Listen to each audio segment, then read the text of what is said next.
All right, so this is part 3 of the teachers teach-in protest gathering, talking about how they're going to be able to combat Trump.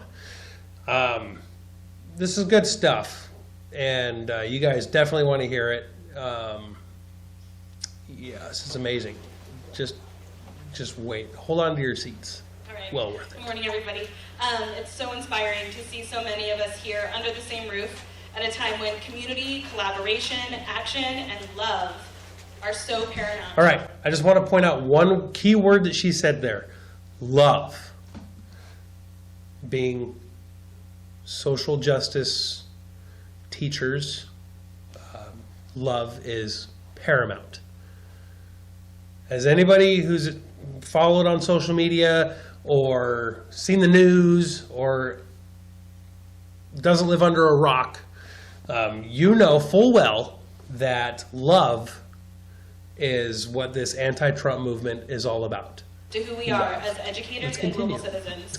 My name is Jackie Fitzgerald. I'm a high school English teacher in Portland, and I'll be one of your facilitators this morning. This is Sarah Beth Leach. Hi. So our vision when reaching out to this amazing panel was to gather community organizers from Portland who could speak to a variety of issues that we as social justice educators are committed to continually learning about, and issues we invite our students and colleagues to approach with open hearts and minds. While we acknowledge that not all crucial voices are here today, we are so thrilled to welcome this exceptional panel open hearts and to minds. share their wisdom, expertise, and guidance with us as the cornerstone for our work this morning and beyond. So please allow me to introduce our panelists to you, and if you would hold your applause until the end, that would be great. Over here to your left, we have Kathleen Jeske. The pronoun that she uses is she, her. Pronouns. She's from Oregon Save Our Schools, and she'll be speaking to education policy. Next, we have Courtney Ray, pronoun she, her, from BARC, speaking to the environment. She, her. She, her. That's the pronouns that they want to be known as. She, her. Just wait. And conservation. Next, Inger McDowell Hardy, pronoun she, her, from Unite, Oregon, speaking to immigrant rights and racial justice. Another she, her. Next, Lyndon Elliott, they, them, from Momentum They, them. Alliance, youth organizing, immigrant rights, and racial justice.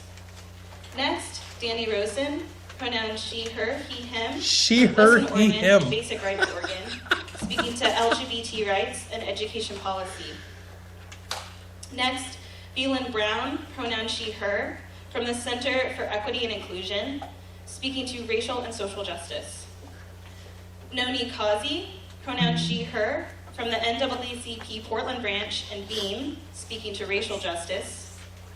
Next, Chloe Commissioner Chloe Daly, pronoun she, her, speaking to disability rights, social and economic justice. And next, Moni Yonamine, pronoun she, her, a PANO member, Rethinking Schools editor, and PPS teacher, speaking to racial justice and education. Let's welcome our members here. All right. So we got a whole bunch of she, hers. We have a they, them.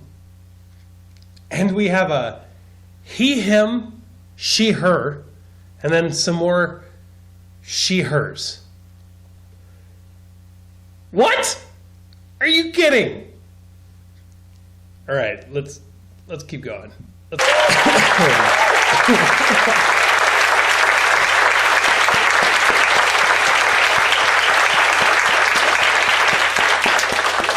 And again, we're so honored to have you all here.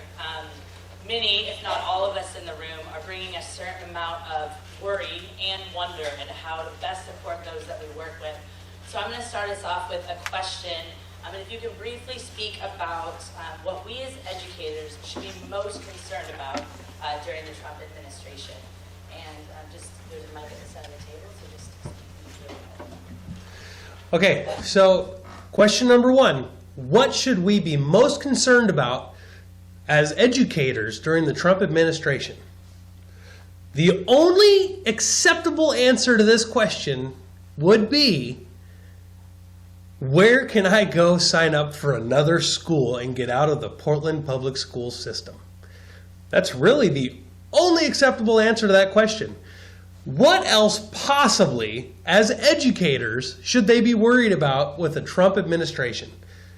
School choice. That's it. Teachers union, goodbye. Public school system, goodbye. But let's see what other answers they could come up with.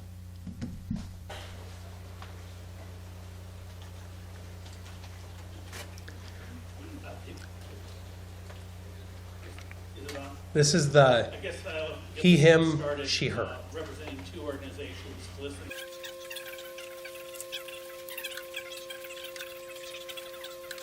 Intersectionality is an important part. What I'm most concerned with are a couple, 2-3 points I'll make. One is we are going to see a growing marginalization of students within our schools and push out. The other thing is we're going to see economic shifts from funds to public schools to private schools. And I think one of the most important things Correct. to listen is increasing pressure on curriculum and course content. Those would be my key points. All right, so I'm just going to pause it right there really, really fast. What did he say? He, him, she, her. What did he, him, she, her say? He, him, she, her said that the biggest problems were going to be funds going out of the public school system and going into private schools. They acknowledge this. They understand that that's exactly what's going to happen. But what are they going to do? They're going to try to fight that. They're going to try to make sure that the funding stays in the public school system. Why? As educators, would you not want the students to be able to get the best possible education possible? Like, why would you want to force students to stay in the public school system? That's right. The reason they want to keep you in the public school system is so they can keep indoctrinating you, so they can keep revising history, which, by the way, that comes up later on, where they talk about wanting to revise history. But we'll get to that. But I'm going to just give a big shout out and a round of applause and a big kudos to this he, him, she, her individual who right off the bat says, we're going to worry about funding leaving the public school system. And what was this, I guess the third thing that he, him, she, her said? Adding stuff to the curriculum, making it better. I mean, that's what I got out of it. I mean, I'm sure that's not what he, him, she, her intended. But putting things into the curriculum, to me, that's making it better. Making sure that the curriculum is what it's supposed to be. Reading, math, English, the basic stuff, not the indoctrination stuff, right? Maybe history, maybe real history, not the sugar-coated junk that, that's going around in the country today. I mean, there's some schools that are saying that the Holocaust never happened. There's nothing covering the Holocaust because A, it might offend somebody, or B, who knows if it really happened. Seriously? All right, moving on. Lynn Brown, in the Center of Equity and Inclusion, and just going to be concise because we have a lot to cover. In the words of Bernice King, the pride and treasure of our nation is our youth. Any nation that neglects the teaching and the upbringing of its youth is a nation on the decline. And so the most important thing I feel is that we as educators, Like the United States of America currently? must take a stance. We cannot normalize the behaviors, the rhetoric of sexism, xenophobia, all of the isms. We know what they all are. We cannot normalize them. And we need to normalize conversations about inclusion, about equity, about dismantling racism in front of our children. We need to model this. We cannot be quiet. We cannot be passive. We must take a stance. Good morning. I think that's something that everybody agrees with, right? Who wants to teach racism? We're recently Who merged as wants to statewide teach organizations bigotry? representing immigrant refugees across the state. And one of the things I think is that we really have to reflect on how we got here. I think the reality is that there are a lot of people that are unhappy in our country, and I think in our own communities, we have to have real conversations about what we need to be doing to advocate on behalf of students of color in our school. As Danny said, lots of students of color are being pushed out, and I think we have a responsibility to have frank conversations with one another about what our role is in ensuring our kids are successful in our community, but not only here, but across the state and across this country.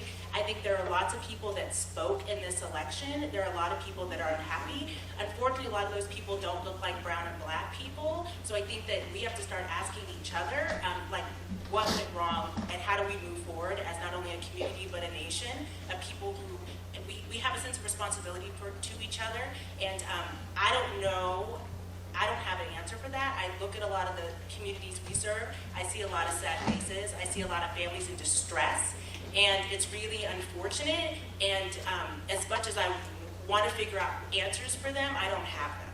So I think today is a great opportunity for us to have conversations, reflect, and maybe I can have information from you all to go back to the families I serve, which are 3,000 families in this community, and talk to them about what our next steps are and how they can be supported inside schools that you work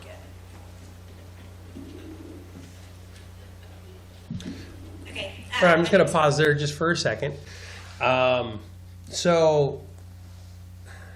She's talking about, like, there's a lot of unhappy people and what went wrong. Everybody knows what went wrong. Our last president, who was supposed to be the big display of how the United States has gone past racism, how we've grown up, how we can all be inclusive, how, it's supposed to be a big milestone for the United States. Unfortunately, our first black president did absolutely nothing besides separate this country. All he did was separate this country on terms of race. All cops are racist. If a black kid is justifiably shot by a police officer, then he's going to speak about it as it wasn't justified. Are you kidding me? I mean, look at the examples. Trayvon Martin, who, again, we're going to talk about later, apparently. Michael Brown. All these examples of justifiable police shootings where they shot a thug, he had something to say about it. And he justified, you're going to go riot in your streets? Come on over to the White House. Come on down. Let's go talk about this. You guys are welcome. You guys are pillars of the community because your movement is causing riots. Now tell me how that's going to make the country come together. Tell me how that's going to make America good again. Tell me how that's going to help race relations in this country. Think about it just for a second. How many little racists are being raised during the Obama administration? Daddy, why are all of these people on TV? Why are they burning everything? Why are they breaking cars? Why are they running around chasing white people just to beat them up just because they're white? Why are they kidnapping, a disabled white boy and beating him up and scalping him? And why are they doing all of this? I don't know. That's the answer. I don't know. I mean, there's other answers I'm sure that people could come up with. But the only real applicable answer for a child who's asking these questions is, I don't know. I don't know what to tell you. I cannot answer that question because